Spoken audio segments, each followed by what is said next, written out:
ओम शांति 2/11/2022 आज की मुरली चिंतन। अब हमें परमात्मा बाप की श्रीमत पर चलना है। मन बुद्धि को भटकाना बंद करना है। एक बाप से बुद्धि योग लगाएंगे तो सब बंधन समाप्त हो जाएंगे।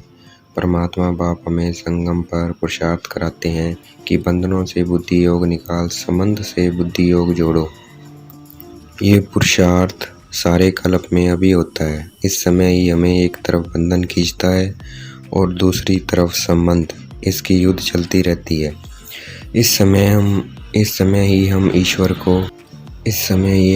को पहचानते हैं, जिससे हमारा उनसे संबंध जुड़ता है। ईश्वर को सर्वव्यापी कहने से संबंध जुड़ने की बजाय टूट जाता है, बुद्धि विपरीत हो जाती है। हमारी मन बुद्धि अपने को शरीर समझने से भटकती है। अपने को आत्मा समझने से हमारी मन बुद्धि नहीं भटकती है।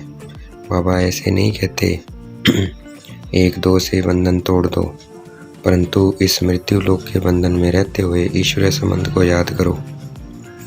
ईश्वर के साथ सुख का संबंध है और बाकी बंधन है। संबंध सुख का होता है और बंधन दुख का होता है। बंधन और संबंध दोनों अलग अलग है। बंधन पुरानी दुनिया का अक्षर है और संबंध नई दुनिया का अक्षर है। मनमना भव और मध्याजी भव एक परमात्मा बाप ही कह सकते हैं और कोई नहीं कह सकता है।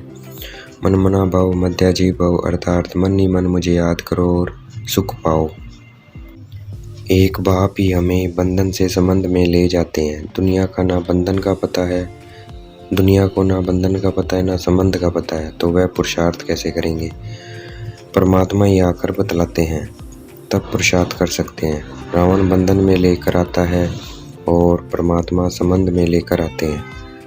संबंध में आने का पुरुषार्थ सिर्फ ब्रह्मा मुख वंशावली ब्राह्मण ही कर सकते हैं। हमें श्रीमत पर चलना है, ड्रामा कहकर अपनी मत पर नहीं चलना है।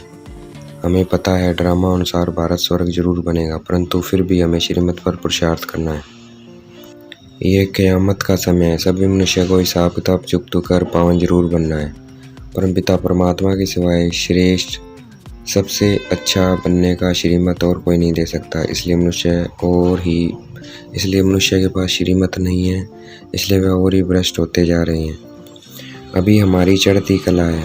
हम ब्राह्मण से देवता बनते हैं, फिर उतरती कला हो जाती है और हम फिर देवता से क्षत्रिय वैश्य शूद्र बन जाते हैं। भारत जब स्वर्ग होता है तब ना कोई खंड होता है और ना ही देवी देवता धर्म के सिवाय और कोई धर्म होता है। विनाश आया कि आया, हालात हम देख ही रहे हैं, दिनों दिन बिगड़ते ही जा रहे हैं। हम ब्राह्मणों को वर्षा दादे से मिलता है। हमें राजयोग सिखलाने वाला शिव बाबा है। ईश्वर का वर्षा 21 जन्म चलता है, बाकी वर्षे सिर्फ एक जन्म चलते हैं। हम आत्मा भी शिव बाबा की तरह चमकता सितारा है। शिव बाबा सदैव परम धाम में रहते हैं और हम आत्माएं जन्म मरण में आती हैं। परमात्मा पत्थरों ठिक्कर बित्तर में नहीं है। दुनिया उनको ठिक्कर बित्तर में समझ पूज रही है। ये सब है भक्ति मार्ग की सामग्री। हम मंत्र यज्ञ तप तीर्थ आदि से परमात्मा को नहीं पा सकते। परमात्मा बाप कहते हैं मेरी श्रीमत पर चलते रहो, तुम्हारे सब दुख दूर हो जाएंगे। एक बाप की याद में रहना और सृष्टि चक्र फिराना, दूसरों को समझाना, इससे बहुत ऊंची पोजीशन मिलेगी।